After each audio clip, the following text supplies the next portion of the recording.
Alright, fellow Slayers, time for the second episode of Review the Day, which is Innocence. After having sex with Buffy earlier that night, Angel escapes into the alley with a piercing pain in his chest. When a woman tries to help him a few minutes later, he immediately and gleefully kills her. In the factory, Spike and Drusilla are waiting as the judge gathers his strength. Slaying Drusilla gets a vision that initially causes her pain, but then she starts smiling as she realizes something good is coming for them. Buffy wakes up and, finding Angel gone, quickly gets dressed and leaves to find him. In the factory, Drusilla is naming all the stars in the sky when suddenly Angel appears. Not knowing about the transformation, Spike quickly sets the judge on Angel. Spike and Drusilla wait for the judge to burn him, but nothing happens. Confused, they ask what's wrong, and the judge responds that there is nothing to burn. He's clean of humanity. Spike and Drusilla are amazed as they realize Angel's soul is gone and he is one of them again. The two can barely believe what's happened. Drusilla dances around a celebration at Angel returning home, and even Spike is pleased to see his mentor back to his old devil self and makes a remark about how he hated seeing Angel as the Slayer's lapdog. The couple invite Angel to join them in using the judge to destroy the world, and while he's happy to participate, he asks them to hold off for a day as he wants to get revenge on Buffy first. Drusilla realizes that Angel really wants to make Buffy suffer, and Angel tells him that she made him feel like a human. That's not the kind of thing you just forgive. In the library, the gang are worried about Buffy and Angel since neither reported in the previous evening. Thinking they may have been captured, Willow and Xander are telling everyone to prepare to visit the factory before Buffy walks in looking for Angel. After researching a way to defeat the judge, a demon whom no weapon forged can harm, Xander and Cordelia get caught kissing in the library by crushed and furious Willow, who tells Xander that he'd rather be with someone he hates than her. She runs out in distress. In Angel's apartment, Buffy finds Angel and tries to talk to him about the previous night. However, intent on emotionally breaking her, Angel makes self-cutting remarks about the previous night, making it seem like he was just using her, and reminding her that it wasn't his first time. Buffy becomes upset at this sudden change and tries to reach the man she knew, but Angel just half-heartedly promises to call her. Buffy's left distraught. Jenny visits her Uncle Enyos again, who informs her that it's too late. Angel's suffering has ended and his soul is gone. At school, Willow returns and talks to Xander. She makes it clear she doesn't understand why he's with Cordelia and doesn't want to, but realizes there are bigger problems now. They discuss the judge and Xander confirms there's no new information. However, the conversation does cause a flash of inspiration in Xander and he suddenly has an idea. Before he can go into it, suddenly lights go out and Willow and Xander worry before they see Angel, hidden in the dark. He sends Xander to get the others and invites Willow to him with a promise of showing her something. Willow starts to walk toward him when Jenny arrives and tells Willow to get away. However, Willow doesn't leave quickly enough and Angel grabs her by the neck, ready to kill her. Buffy arrives, and Angel makes it clear that he's evil now and intends to kill all her friends as a message.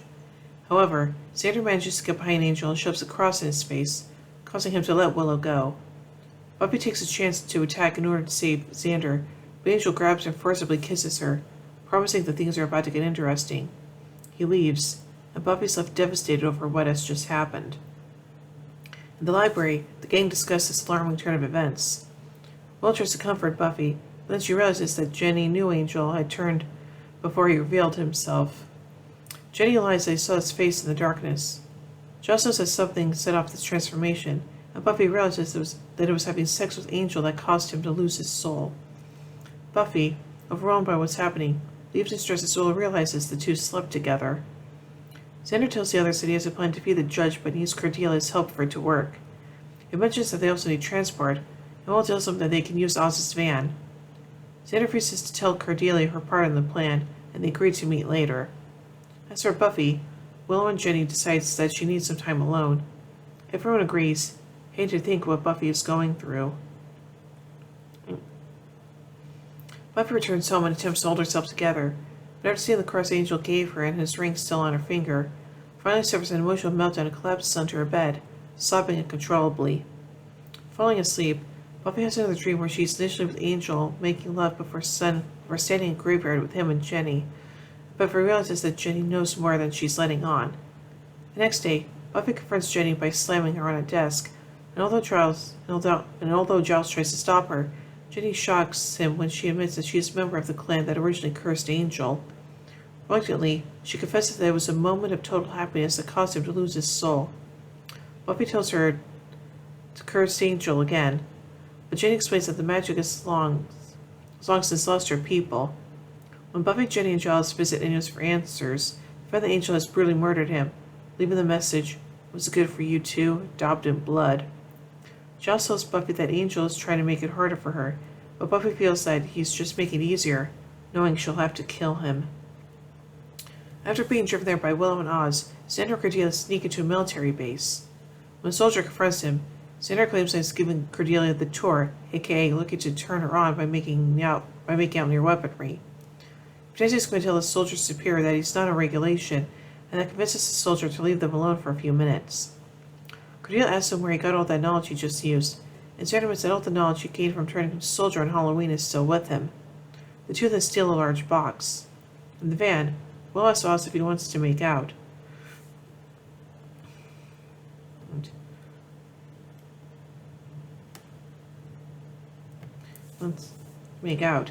Oz tells her that he's looking forward to kissing her but declines, as he realizes she only wants to kiss to make Xander jealous. As a result, Will's respect and feelings for Oz grow. The four return to the library with their present for Buffy. When Jenny tries to help, both Buffy and Giles order her to leave, and wishing her over the secrets she's been keeping. Xander gives Buffy a crash course on how to work her new present. The gang head to the factory, only to find it seemingly empty. Spike is hiding, only because he knows he's no match for them in his weakened state. They realize that Angel, Drusilla, and the judge are making their move, but don't know where they're going. They work out the judge will go somewhere with a lot of people, but can't figure out where. I'll suggest a place. If I were going only up to be massacred, I know where I'd go. Angel, Drusilla, the judge, and a gang of vampires arrive at a mall multiplex filled with people. Angel has the exit sealed, and the judge starts to burn everyone inside. At the last second, Buffy shoots him with an arrow, trying to distract him and temporarily saving the mallgoers. The judge is not concerned and reminds her that no weapon forged could kill him. Buffy shows him times have changed and pulls out her present, which is actually a rocket launcher. Angel and Drusilla realize what's about to happen and dive out of the way. The slave prepares the weapon, and a confused judge asks, "What's that do?" as she fires at him, the projectile blowing him into tiny pieces. Drusilla, distressed, quickly leaves and Angel slips away too. However, Buffy follows Angel, telling the gang to pack up the pieces and keep them separate, just as the mall sprinkler system starts to go off. Buffy searches for Angel, only for him to jump on her. He boasts that he only pretended to love her, but Buffy tells him she knows he isn't the man she loved. Angel doesn't believe her, knowing that she still made him what he is. The two, soaking wet from sprinklers, fight, and Buffy manages to overpower him. She pulls out a stake, but Angel tells her that he knows she can't kill him. Buffy knows he's right, and instead knees him in the groin. As Angel falls to the floor, Buffy tells him it's only a matter of time. Giles drives Buffy home and she feels awful for putting her friends in serious danger. Giles assures her that, although she did act irresponsibly, it's obvious that she and Angel loved each other. He warns that the next few months will be hard on them all, but reassures her that she still has his support and respect. Later, Buffy's watching a movie, and her mother sits down next to her, presenting her with a birthday cupcake. She promises that she'll take Buffy out shopping soon. Joyce asks Buffy what she did for her birthday, and Buffy simply answers that she got older. Joyce lights the candle on the cupcake and reminds Buffy to make a wish.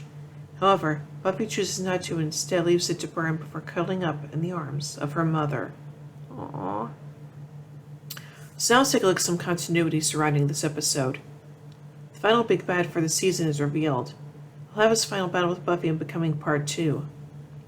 Wake up alone after having sex for the first time, Buffy retains apprehension of the morning after with her future partners. She'll wake up abandoned by Parker in the harsh light of day, be surprised to see Riley and the Iron team, and ask about Spike's evilness in Love Dares You, Part 3. This is the first instance where Xander reveals he has retained his military knowledge from the events of Halloween. Willow learns of Xander and Cordelia's relationship, which began in What's My Line, Part 2. The rocket launcher will be used once again in Buffy's attempt to kill Robin Wood in the episode Him. Although Buffy gets a drop on Angel when she first learns he is a vampire and tries to goad him into fighting her when she comes back from visiting her father in LA, it's not until this episode they engage in their first actual fight with one another. Jenny's passing to her motives for being a Sunnydale are revealed, hidden since her first appearance in I, Robot, You, Jane. It's established that there are various degrees of evil in vampires. Angel does not have humanity for the judge to burn him in this episode, but Dalton had enough in Surprise. When Angel tells Spike, to kill this girl, you have to love her, it's an unintentional foreshadowing of Spike's future feelings for the Slayer to be established and out of my mind. In Time of Your Life Part 3, Willow will learn about Buffy. If you hate her, she'll be harder to kill, mirroring Angel's phrasing from this episode. Oz joins the Scooby mission, aiding them in stealing the rocket launcher and joining them in the factory in the mall. In the previous episode, Willow told Oz the truth about Sunnydale. Yeah, good on... Yeah, well, at least he's not kept in the dark anymore, so that's good. So anyway, let's take a look at some production notes about this episode. Asked about his decision to turn Angel evil, Joss Whedon said if he felt it was necessary to keep the story fresh. Although the fanbase wanted Buffy and Angel to be together romantically, Whedon said what people want is not what they need. The scene where Angel dumps Buffy in his apartment was initially supposed to take place when she goes to her house. While shooting the scene on Buffy's lawn, the scene didn't feel good enough, so Whedon moved it to the bedroom. She had to see him in the bedroom. She had to see him with his shirt off, and had to be as intimate a scene as possible. Buffy still heard saying she saw him at the house. In the flashback scenes of Buffy and Angel having sex, the sound is not from Diva Boreanaz and Sarah Michelle Gellar's breathing, but rather Joss Whedon and supervising sound editor Cindy Rabideau. Whedon said this was the first sexual scene he had ever shot, and he was so embarrassed to ask the actors to vocalize it. It was first considered that a tank would be used against a judge, but David Greenwald suggested the rocket launcher instead. Whedon explained, "We knew the tank was something we could never do, and we could never afford. And then we also knew that the rocket launcher was what we desperately needed." The multiplex set was in a closed Robinson's May department store on South Grand Avenue in Los Angeles. According to James Marsters, the original idea was that Angel loses his soul and kills Spike to sell it to himself. However, the character Spike had become so popular with the cast and crew of fans, it was instead preserved to serve as Angel's jealous little brother. Jenny Calendar was originally supposed to die in this episode.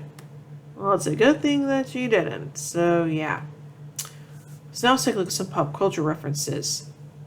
Buffy calls the judge a Smurf, the fictional characters known for their blue skin. Grideo tells Xander he can do research with the I can read line of beginning reading books. Angel quotes lyrics from the Jackson 5 song I'll Be There to Spike. Angel jokes about going to fulfill his Broadway dream, a reference to New York Street known for its theatrical performances. Buffy and Angel fight in front of posters for the film Quest for Camelot. Buffy and Joyce watch the musical Stowaway. And now let's take a look at some goofs. You can see Drusilla reflecting off the brass plate behind her when the explosion takes place. After Angel reveals himself at the school, Xander tells Cordelia to meet at Willow's house in half an hour. However, the heist does not actually take place until the next day. Joss Whedon has acknowledged this Sarah and suggested for the sake of realism he and Cordelia simply meet up with Willow and Oz to cover the plan before going through with it the following evening. The explosion of the rocket actually begins slightly before impacting the judge. Whedon's commentary explains it as necessary because they had to mask the rocket bouncing off the statue. And now let's take a look at some other notes about this episode. Joss Whedon has listed Innocence as his favorite episode. Whedon said the episode, the scene where Angel has become unjealous but is pretending he's not, and that he's just had a one-night stand with Buffy and that destroys her. When he came to her and said, "Why are you making a big thing of it?" when he acted like a guy. I wrote this scene and thought, I might be a worse person than I ever imagined because I am able to write this scene. I think it just tapped into something really horrible and it came rather easily. Ugh. Kristen Sutherland told the BBC that this was her favorite episode as a fan. She had the most fun shooting band candy. In traditional vampire lore, roses are actually supposed to repel vampires. That does not seem to be the case in the Buffyverse, although Drusilla does not seem to care for them. In the film The Fault in Our Stars, the main characters watch Buffy and Angel's kiss from this episode. So overall, I think this is a pretty sad and emotional episode because of everything that's going on with Buffy and Angel becoming Angelus again and stuff like that and blah blah blah. So yeah. But hey, what you gonna do? So overall, I give Innocence 5 vampire steaks out of 5. Well, anyway, tune in a bit as we take a look at the final episode review of the day, which is Phases. So until then, here endeth the lesson.